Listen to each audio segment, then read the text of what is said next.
हरपल ताजा र सत्य तथ्य समाचार नेपाली न्यूज अपडेट लगातार। नमस्ते, नेपाली न्यूज अपडेटको युट्युब च्यानल मार्फत प्रसारण भइरहेको विशेष रिपोर्टको साथमा हामी उपस्थित भइसकेका छौँ। आजको प्रसङ्गमा हामीले लिएर आएका छौँ चितवनमा निर्माणाधीन गौतम बुद्ध अन्तर्राष्ट्रिय क्रिकेट रङ्गशाला केही महिना अगाडिदेखिबाट निर्माण कार्य रोकिएको छ।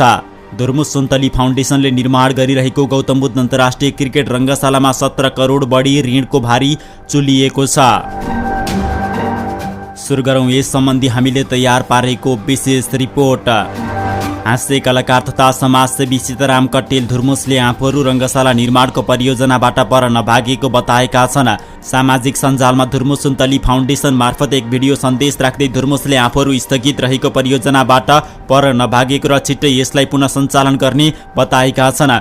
गत भदौ 31 गते धुर्मुस सुन्तली फाउन्डेसनले गौतम बुद्ध अन्तर्राष्ट्रिय क्रिकेट रङ्गशाला निर्माणको काममा खर्च धेरै भएको र ऋण लागेको भन्दै तत्काललाई काम रोकिएको थियो। करिब 35% काम सकिएको दाबी गर्दै धुर्मुस सुन्तली फाउन्डेसनले 16 करोड भन्दा धेरै ऋण लागेकाले तत्काललाई काम स्थगित गरेको जानकारी दिएको थियो।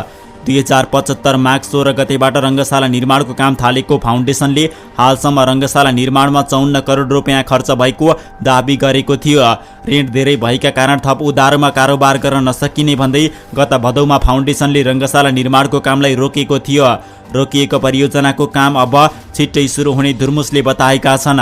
सामाजिक सञ्जालमा मङ्गलबार एक भिडियो राख्दै धुर्मुसले भनेका छन्, हामीले सरकारलाई आह्वान गरेको निकासका लागि हो, देशको सम्पत्तिको लागि हो, देशको धरोहर बनिरहेको छ। धुर्मुसले भिडियो मार्फत रङ्गशाला निर्माणको अभियानमा फेरि एकपटक जुर्मुराईमा अबको 6 महिनादेखि 1 वर्षभित्रमा इतिहासकै पहिलो 30,000 क्षमताको अन्तर्राष्ट्रिय रङ्गशाला निर्माण हुने बताएका छन्।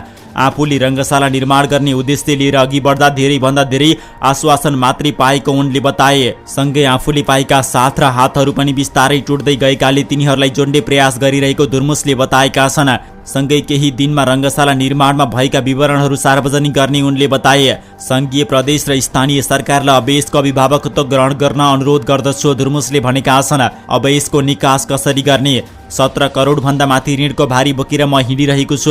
हामी हिँडिरहेका छौँ। स्थगित रहेको परियोजना छिटोभन्दा छिटो अघि बढ्नेछ।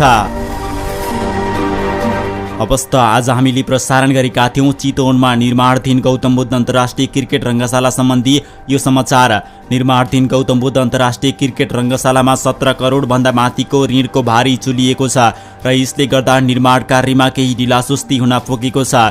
हिजोका दिनहरूमा साथ र सहयोग गर्छु भन्ने दाताहरू पनि कम हुँदै गएको धुर्मुसले जानकारी दिएका थिए। यो सम्बन्धी हामीले विशेष रिपोर्ट प्रसारण गरेका छौँ। तपाईँलाई कस्तो लाग्यो? सल्लाह सुझाव साथै प्रतिक्रिया दिन भने सक्नुहुनेछ। र धुर्मुस सुन्तली फाउन्डेसनबाट निर्माण भइरहेको गौतम बुद्ध अन्तर्राष्ट्रिय क्रिकेट रङ्गशालामा तपाईँ पनि सहयोग गर्न चाहनुहुन्छ भने कृपया धुर्मुस सुन्तली फाउन्डेसनलाई सिधै सम्पर्क गर्न सक्नुहुनेछ र तपाईँको 1-1 रुपियाँले गर्दा देशकै गौरवको परियोजना 30,000 दर्शकले एकैचोटि क्रिकेट खेलको अवलोकन गर्न सक्ने स्टेडियम धुर्मुस सुन्तली फाउन्डेसनले नेतृत्व गरेर बनाइरहेको छ। यस कार्यमा तपाईँले पनि साथ दिनुहुनेछ भन्ने हामीले पूर्ण विश्वास लिएका छौँ। तपाईँको 1-1 रुपियाँले धुर्मुस सुन्तली फाउन्डेसनले निर्माण गरिरहेको गौतम बुद्ध अन्तर्राष्ट्रिय क्रिकेट रङ्गशालामा थप एउटा पिल्लर भने पनि ठड्याउन महत्त्वपूर्ण भूमिका खेल्नेछ भन्दै आगामी श्रृङ्खलामा भेट्ने बाचा गर्दै खबर सम्पादन कक्षका सहकर्मी लक्ष्मण भट्टसहित म सुजन खनाल पनि बिदा हुन्छु। तपाईँ भने हेर्दै गर्नु हरपल ताजा र सत्य तथ्य समाचार नेपाली न्यूज अपडेट लगातार। र फेरि पनि एकचोटि तपाईँलाई आह्वान गर्न चाहन्छु कि धुर्मुस सुन्तली फाउन्डेसनले निर्माण गरिरहेको गौतम बुद्ध अन्तर्राष्ट्रिय क्रिकेट रङ्गशाला अहिले 17 करोड भन्दा माथिको ऋणको भारी बोकेर हिँडिरहेको छ। यसलाई हामी सबै एकजुट भएर सहयोग गर्यौँ भने यो असम्भव भन्ने कुरा हुँदैन र तपाईँ सम्पूर्णले धुर्मुस सुन्तली फाउन्डेसनले निर्माण गरिरहेको गौतम बुद्ध अन्तर्राष्ट्रिय क्रिकेट रङ्गशालामा सहयोग गर्नुहुनेछ भन्दै बिदा हुने अनुमति चाहन्छु। नमस्ते, तपाईँको जय होस्। नमस्कार। निकै लामो समयको अन्तरालपछि म रङ्गशाला निर्माण स्थलबाट यहाँहरू समक्ष जोडिएको छु। केही भावुक पनि छु। हामीभन्दा बढी यहाँहरू चिन्तित हुनुहुन्छ पक्कै पनि, किनभने यहाँहरूको साथ सहयोग र सद्भावले परियोजना निरन्तर अगाडि बढिरहेको थियो। हरेक विषम परिस्थितिको पनि सामना गर्दै डटेर लड्दै बन्नुपर्छ भन्ने उद्देश्य, त्यो आँट, त्यो हिम्मतका साथ हामी अगाडि बढिरहेका थियौँ। तर विडम्बना, दुःखको कुरा भनौँ, विगत 4 महिनादेखि रङ्गशाला निर्माण अभियान रोकिरहेको छ। हिजो कोभिडको त्यो महामारीमा, त्यो चर्को डर र त्रासको बिचमा पनि हामी एक रत्ती पनि विचलित नभइकन निर्माण अभियानलाई अगाडि बढाइरहेका थियौँ। लकडाउन भयो, त्यो अवधिमा पनि हामी काम गरिरहेका थियौँ। कुनै पनि चाडपर्व आयो, अब हामीले विश्राम लिनुपर्छ, आराम गर्नुपर्छ, रमाउनुपर्छ, रमाइलो गर्नुपर्छ, हामीले भनेनौँ। कुन दिन के रात, सबै समय सबै परिस्थितिमा हामी एउटै उद्देश्य, एउटै चिज दिमागमा राखेर हिँडेका थियौँ, रङ्गशाला बनाउनुपर्छ, तोकिएको समयमा सम्पन्न गर्नुपर्छ। किनभने हामीप्रति त्यो विश्वास थियो। यति धेरै सहयोगी मनहरूले हामीलाई विश्वास गरिदिनु भयो। सबभन्दा ठुलो कुरो त्यही हो। कलाकारिता गर्ने दौरानमा यदि हामीलाई माया नगरिदिनु भएको भए हामी कलाकार धुर्मु सुन्तली पनि बन्न सक्दैनथ्यौँ। त्यो माया र त्यो विश्वासलाई आत्मसात गरेर सामाजिक कर्म गर्नुपर्छ। हरेक आपद विपदमा जहाँ जहाँ पीडा छ त्यहाँ केही हदसम्म मलमपट्टि लगाउनका लागि हामी सहयोगी बन्नुपर्छ भनेर एउटा माध्यमको रूपमा, एउटा सहयोगको रूपमा हामी अगाडि बढेका थियौँ। र यो परियोजनामा पनि हामी एउटा माध्यम मात्रै हौँ, एउटा सहयोगी मात्रै हौँ। र त्यो भावनाले हामी अगाडि बढेका हौँ। र तपाईँहरूको विश्वासलाई हामी कतै पनि कुठाराघात गर्नु हुँदैन भन्ने उद्देश्यले एक रत्ती विचलित नभइकन अगाडि बढेका थियौँ। कोसिस गरिरहेका थियौँ, प्रयास गरिरहेका थियौँ। विभिन्न उपायहरू हामीले अवलम्बन पनि गऱ्यौँ। धेरैलाई जोड्ने कोसिस गऱ्यौँ, जोडिनुहोस् भनेर आग्रह गऱ्यौँ। सरकारको उपस्थितिमा घोषित परियोजना, सरकारलाई सुरुवाती दिनदेखि नै सहायता गरिदिनका लागि, अभिभावकत्व ग्रहण गरिदिनका लागि हामीले अनुरोध गरिरह्यौँ। सङ्घीय सरकार, प्रदेश सरकार, स्थानीय सरकार सबैको ढोकामा हामी पटक पटक पुग्यौँ। सिंहदरबारका ढोकामा, प्रदेश सरकारका ढोकामा, स्थानीय सरकारका ढोकामा, 753वटै चाहिँ स्थानीय निकायमा सबैमा हामीले पत्राचार गरेका छौँ, अनुरोध गरेका छौँ, बिन्ती गरेका छौँ। विभिन्न सङ्घ संस्था, हामी नपुगेको ठाउँ सायदै कम होला, नभेटेका व्यक्तित्वहरू सायदै कम हुनुहुन्छ होला। सङ्घ संस्थाहरू सबैसँग सहकार्य गर्नका लागि सबै प्रयास गऱ्यौँ हामीले। कहीँ आश्वासन पायौँ, कहीँ धोका पायौँ, कहीँ सहयोग पायौँ। अभियान हो, यस्तो हुन्छ नै भनेर मन पनि बुझाउँदै गयौँ। र यो परियोजना सम्बन्धी पर्याप्त टिक्का टिप्पणी, आलोचना पनि हामीले खेप्दै जानु पर्यो, जसको हामीले प्रतिवाद गरेनौँ। त्यसलाई सुझावको रूपमा लियौँ। सरकारले उपलब्ध गराएको, जग्गा उपलब्ध गराएको ठाउँमा हामीले निर्माणको संयोजन मात्रै गरेका हौँ। निर्माणमा कहीँ कम्प्रोमाइज हुन्छ कि, क्वालिटी कम्प्रोमाइज हुन्छ कि, आर्थिक अनियमितता हुन्छ कि भनेर हामी सुरुवाती दिनदेखि नै सचेत हुँदै अगाडि बढेका हौँ। र सबभन्दा बढी सचेत हामी त्यसैमा छौँ। यहाँलाई लाग्न सक्ला परियोजनामा अनियमितता होला कि हामी सहायता त गर्ने न, यो धुर्मु सुन्तलीले चाहिँ व्यक्तिगत प्रयोजनका लागि खर्च गरेका छन् कि। यस परियोजनामा हामी धुर्मु सुन्तली मात्रै छैनौँ, यसको छुट्टै समिति छ, यसको छुट्टै कार्यविधि नियमावली छ। र त्यो कार्यविधि नियमावली अन्तर्गत, त्यो सिस्टम अन्तर्गत हामी चल्नुपर्छ। हामी त एउटा देखिने पात्र मात्रै हौँ। धेरै महानुभावहरू यसमा जोडिनु भएको छ। र यसको लेखा परीक्षण पनि हामीले असार मसान्तसम्मको सकिसकेका छौँ। केही दिनपछि हामी सार्वजनिक गर्नेछौँ। यसका, यो परियोजनामा आबद्ध भइरहँदा यसका भोगाईहरू, हामीले पाएका पीडाहरू हामी सार्वजनिक गर्नेछौँ। र ती पीडाहरू सार्वजनिक गर्नु नपरोस् भनेर अहिलेसम्म हामी मौन बसिरहेका छौँ। र हरेक आलोचना, हरेक टिक्का टिप्पणीका हामी जवाफ दिन्छौँ। र ती जवाफ एउटा सुझावको रूपमा हामीले ग्रहण गरेका छौँ। र धन्यवाद दिन चाहन्छौँ हामी यो परियोजनाका लागि। सकारात्मक हिसाबमा सोच्नुहुने महानुभावहरू जतिले बुझ्नु भएको छ, जतिले बुझ्नु भएको छैन, एकचोटि बुझिदिने कोसिस गर्न पनि म अनुरोध गर्न चाहन्छु। हामीले त मात्र प्रयास गरेका हौँ, केही गरौँ देशका लागि भनेका हौँ, बिगार्न खोजेका होइनौँ, बनाउनु पर्छ, बन्नु पर्छ भनेका हौँ। तर विडम्बना, यही समयमा कोरोनाको महामारी आउनु, यही समयमा राजनीतिक अस्थिरता, राजनीतिक उथलपुथल हुनु, यो सबै चिजले हामी शिकार बन्यौँ। मनदेखि श्रद्धाले यो बन्नुपर्छ भनेर विभिन्न देशबाट खाई नपाई आफ्नो कमाइको हिस्सा जोड्ने सम्पूर्ण सहयोगी मनहरूप्रति म सलाम गर्न चाहन्छु, शिर निहुराएर नमन गर्न चाहन्छु। यो परिस्थितिमा पनि हामीलाई सुझाव सल्लाह दिएर हामी छौँ है भनेर जुन प्रकारले हामीलाई ढाडस दिनुभएको छ, त्यो तपाईँहरूको त्यो भित्र आत्मादेखिको त्यो बनोस् भन्ने चाहनालाई हामी कहिले पनि कुठाराघात गर्न सक्दैनौँ। र यो परियोजनामा हामीले हात झिकेको, परियोजनाबाट टाढा भागेको, जिम्मेवारीबाट टाढा भागेको होइन। हामीले सरकारलाई आह्वान गरेको, स्थानीय सरकारलाई आह्वान गरेको, प्रदेश सरकारलाई आह्वान गरेको एउटा निकासका लागि हो। देशको सम्पत्ति बनिरहेको, हामीले हाम्रो व्यक्तिगत सम्पत्ति बनाइरहेको होइन, एउटा राष्ट्रको धरोहर बनिरहेको छ। हाम्रै प्रतिष्ठा उच्च हुने काम भइरहेको छ। र अहिले 3000 दर्शकले हेर्ने एउटा प्याराफिट तयार भएको छ, ग्राउन्ड तयार भएको छ, देख्न सक्नुहुन्छ। यति मजाले दुबो जागेको छ। बिचमा पिच निर्माण गर्ने बित्तिकै अन्तर्राष्ट्रिय जुनसुकै प्रतियोगिता आयोजना गर्न मिल्छ। भोलि यहाँ अन्तर्राष्ट्रिय प्रतियोगिता आयोजना भइरहँदाखेरि हाम्रै शिर उच्च हुने त हो नि।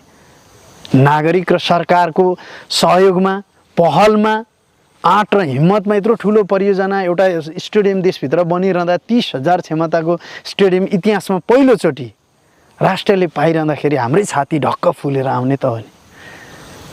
त्यसैले जसले सहायता गर्नुभयो, उद्यमी, व्यवसायी, सहयोगी मन, स्वदेश विदेशमा रहनुभएका सबैलाई म हार्दिकताका साथ आभार व्यक्त गर्न चाहन्छु। र यो अभियानमा एकचोटि हामीले प्रयास गर्ने हो भने, एकचोटि हामी फेरि पनि जुर्मुराउने हो भने, एकचोटि हामी सबैजनाले चाहिँ यो बन्नुपर्छ भनेर आवाज उठाउने हो भने अबको 6 महिनादेखि वर्ष दिनभित्रमा इतिहासमा पहिलोचोटि 30,000 क्षमताको अन्तर्राष्ट्रिय मापदण्डको रङ्गशाला नेपालले पाउने हो, देशले पाउने हो। यहाँ कुनै एउटा सामान्य चिज भइरहेको छैन। एउटा राष्ट्र बन्ने एउटा खाका तयार भइरहेको छ। यत्रो महानुभावहरूको, लगभग 40-45 हजार भन्दा पनि बढी सहयोगी महानुभावहरूको भावनालाई अब राष्ट्रले, अब सरकारले कदर नगर्ने त, सम्मान नगर्ने त त्यो भावनालाई। ती विदेशमा दुःख गर्ने श्रमिक दाजुभाइ दिदीबहिनीहरूले रङ्गशाला बनोस् भनेर चाहिँ सहायता गरेको त्यो सहयोगलाई अपमान गर्ने त अब हामीले। त्यो चाहना, त्यो भावना त देश बनोस् भन्ने भावना हो नि त। त्यसैले हामीले जुन पीडा भोगिरहेका छौँ, जुन चाहना, जुन उद्देश्यका साथ हामी यो अगाडि बढेका थियौँ, धेरै ठाउँहरूबाट, धेरै महानुभावहरूबाट पाएका ती आश्वासनहरू दिनानुदिन ती आश्वासनमा मात्रै सीमित बन्दिँदै गए। ती साथहरू टुट्दै गए, ती हातहरू टुट्दै गए। हामी त्यो साथ र त्यो हातलाई चाहिँ जोड्नका लागि प्रयास गरिरह्यौँ र अहिले पनि हामी त्यो प्रयास गरिरहेका छौँ। र हामी केही दिनभित्रमा यसका सबै भोगाइहरू,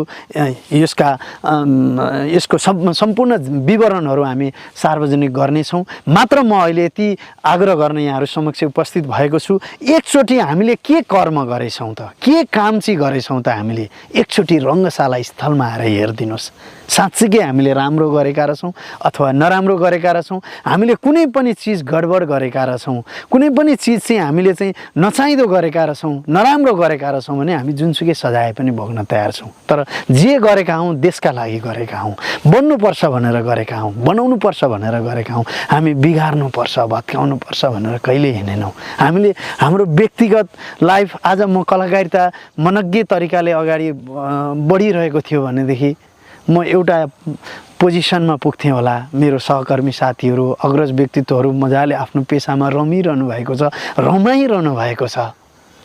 तर कुन दिन हामी रमाउन कहाँ चाहिँ निस्क्यौँ होला त? हाम्रो दिमागमा यो रङ्गशालादेखि बा के चाहिँ थियो होला त? आफ्नो पेसालाई पनि लगभग तिलाञ्जली दिँदै देशको लागि गरिएको कर्म हो यो। यहाँहरू सबैले बुझ्नु भएको छ। त्यसैले एकचोटि साइडमा आइदिनुहोस्, हेरिदिनुहोस्।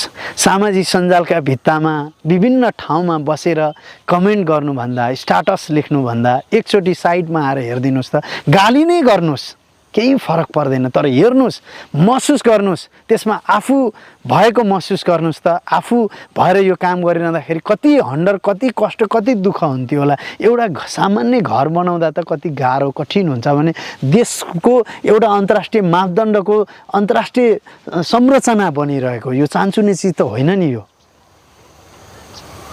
त्यसैले एकचोटि आएर हेरिदिनुहोस्। सबैलाई अनुरोध गर्न चाहन्छु, यहाँहरूको मनमा जे लाग्छ त्यसरी नै प्रतिक्रिया दिन पनि अनुरोध गर्न चाहन्छु। र म सङ्घीय सरकार, प्रदेश सरकार र स्थानीय सरकारलाई यसको अभिभावकत्व ग्रहण गरिदिनका लागि, अपनत्व ग्रहण गरिदिनका लागि पनि अनुरोध गर्न चाहन्छु। र यसको निकास अब कसरी अगाडि बढ्ने, किनभने 17 करोडभन्दा माथि ऋणको भारी बोकेर म हिँडिरहेको छु, हामी हिँडिरहेका छौँ। आज ती निर्माणका सामग्री दिने विभिन्न कम्पनीहरू, विभिन्न व्यक्तित्वहरू धेरै कुरिसक्नुभयो। उहाँहरूले पनि कति कुर्ने, कति कम्पनी त बन्द हुने स्थितिमा पुगेका छन्। उहाँहरूको तारन्तार फोन आइरहन्छ, तारन्तार मेसेज गरिरहनुहुन्छ, कहिले कहिले कहिले मसँग पनि जवाब छैन, कहिले। एउटा देशको सम्पत्ति तयार पारिरहँदाखेरि, गर्छु बढ्छु भनिरहँदाखेरि राज्यले एउटा अभिभावक भएर पक्कै पनि सपोर्ट गर्नुपर्ने होला। राज्यले अभिभावक भएर चाहिँ प्रोत्साहन गर्ने होला, किनभने हामी सरकारलाई सघाउनै हिँडेका सहयोगीहरू हौँ। जुनसुकै दलको सरकार आउँदा पनि हामी यो अवधि, जुन अवधिमा हामी सामाजिक कर्ममा हुम्यौँ त्यो अवधिमा सबै हामी सरकारलाई सघाउने सहयोगी भएर अगाडि बढेका हौँ। त्यसैले म विनम्रतापूर्वक अनुरोध गर्न चाहन्छु, भोलि हामीमा कुनै पनि प्रकारको निराशा आयो र हामी विचलित हुनु पर्यो भनेदेखि धेरै चिज र यो रङ्गशाला निर्माण अभियान रोकिनु पर्यो भनेदेखि सिङ्गो देशको विकासको चिज रोकिन्छ जस्तो लाग्छ मलाई। सिङ्गो देशको हार हो, विकास निर्माणको चिज देश कहिले बन्दैन भन्ने कुराको एउटा सुरुवात हो जस्तो लाग्छ। त्यसैले देश बनाउनु छ, राष्ट्र बदल्नु छ, सबैले यसको मनन गर्नुभएको छ, सबैको त्यो चाहना छ, त्यो उद्देश्य छ। त्यसैले सम्पूर्ण सहयोगी मनहरू, सम्पूर्ण उद्यमी व्यवसायीहरू एकचोटि यो रङ्गशाला बन्नुपर्छ भनेर आवाज उठाइदिनुहोस्। एकचोटि यो बनाउनका लागि एकैबद्धता जनाइदिनुहोस्। हामीले नै यसलाई बनाउनुपर्छ होइन, जसले नेतृत्व गरेर बनाए पनि हुन्छ। भोलि यहाँहरूको चाहना सरकारले बनाइदिए हुन्छ, हामी सरकारलाई केही नेतृत्वमा बनाउन पनि सहयोगी भूमिका निर्वाह गर्छौँ। जसले बनाए पनि, जसले नेतृत्व गरे पनि इतिहासमा नेपालले रङ्गशाला पाउने हो, देशले रङ्गशाला पाउने हो। गौतम बुद्ध अन्तर्राष्ट्रिय क्रिकेट रङ्गशाला राष्ट्रको सान हो, राष्ट्रको प्रतिष्ठा हो। त्यसैले आउनुहोस्, यो अभियान सम्पन्न गर्नका लागि हामीलाई सुझाव दिनुहोस्, सल्लाह दिनुहोस्, प्रतिक्रिया दिनुहोस्। अब कसरी अगाडि बढ्नुपर्छ यहाँहरूकै सुझाव सल्लाह अनुसार हामी अगाडि बढ्नेछौँ।